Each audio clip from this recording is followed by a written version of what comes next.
Alright, so we're continuing events here. As I said, we're hooking into map events now. I don't know why I just started in there, but I did. So some of the different map events, for that we're going to really want to go look at Leaflet itself. So let's go to map, and they have some stuff here, events. So there's a bunch of different ones. Base layer change, overlay add, overlay remove, layer add, layer remove. Those are all handy. Maybe you can't imagine exactly what they mean right now. So let's look at our map and just look. So the base layer, if you remember, it's this kind of particular art style or set of shape files that make up, and their styling that make up the base of your map. So this can be changed using some Leaflet events. There are some methods here. You can see you can actually change some of the different styles and stuff. And so when you actually change the base map, that event will fire. You're actually not going to be using these very much, but it's just to illustrate their specific events to Leaflet.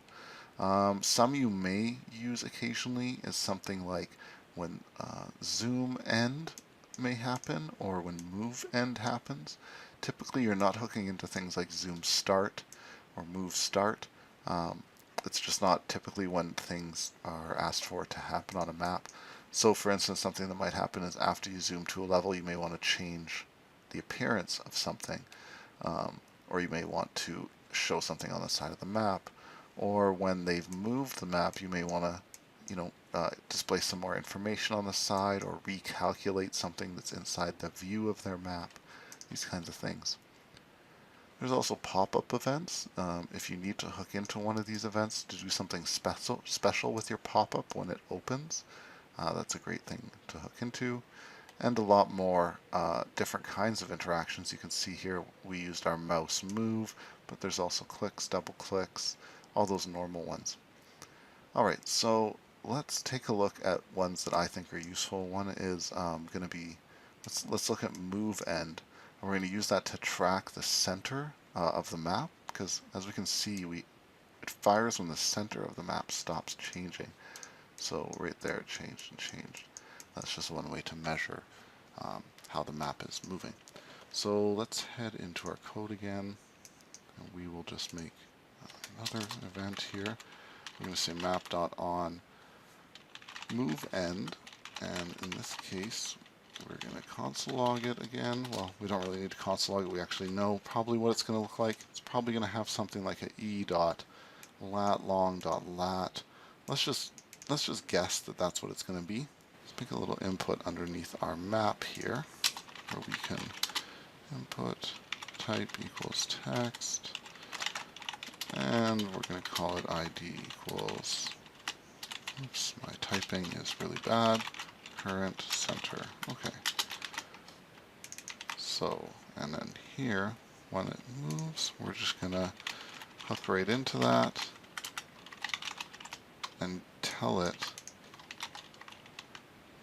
the center. So let's try just doing this.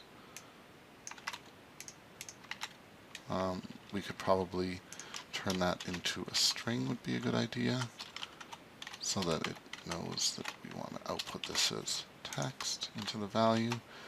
And let's load that. Okay, so, oh, looks like we got an error.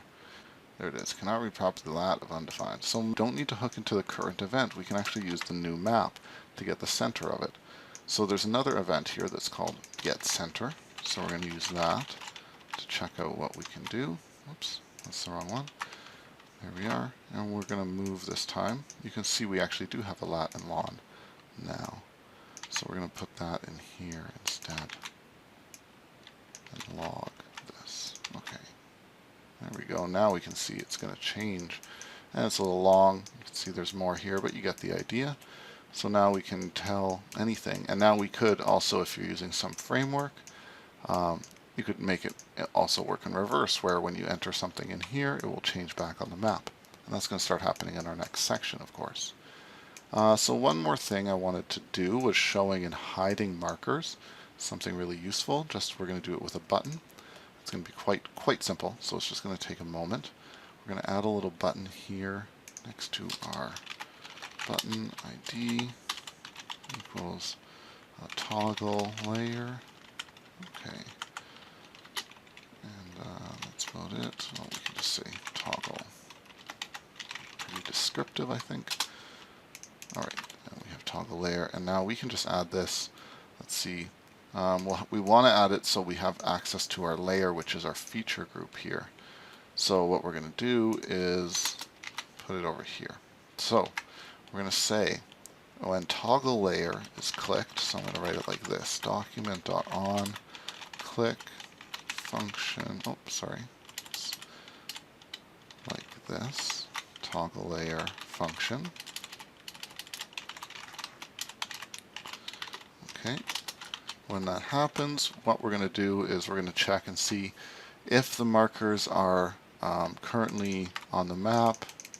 Then we're going to show them, then we're going to hide them, and then if they're not on the map, we're basically just going to toggle them, if that makes sense. So how do we check if they're visible? So what we can do is use the, we can head into Leaflet here, and there's nothing really clear here. So where it actually is it's in the map itself, and it has a few methods here in the map, and one of those is has layer. You can check which layers are actually currently showing on there. So what we're going to do is head over, I just found this nice little question, how Leaflet layer is already added. So you can use your predefined layer name going here according to the has layer. So, okay, they have a little bit of nice documentation linked up. If it still works, it might just be an old one. So there we go. Add layer, has layer, return true if the current layer is current. So let's see if the map, so we're going to say if map.hasLayer, and we're going to check if it has the feature group layer. Then feature group dot, it's this way, we'll say map.remove layer feature group. Okay, easy. Otherwise, then feature group add to map. And you just have to get used to these are slightly different. They're somewhat in reverse, which I guess makes sense because they're opposite. And when we toggle now, we see that they jump back and forth. So that's pretty cool. We got all these different events going on already, and that probably is pretty fun. So that's pretty handy to see that you can just use all of Leaflet's internal variables to relate to each other. Very nice library, well written, and all the props go to them. So we're getting near to the end of this particular one. We have one more. In the homework for this section, I'm going to get you to kind of jump around some of these. I'm basically going to describe a map to you and ask you to make it for me. And if you can do that, you'll have understood some of the aspects of this. And I definitely encourage you to just play around and try to make the map you took this course to focus on making. And I'd recommend perhaps commenting out this code in the way that you'd like, according to the way you understood it. I'm going to save this code and keep it for you in the notes, so if you ever need to refer to just some of the very simple work we've done here, it can be handy. Otherwise, we're going to move on to somewhat more complicated stuff pretty soon in the next section. So I'll see you then, and good job so far.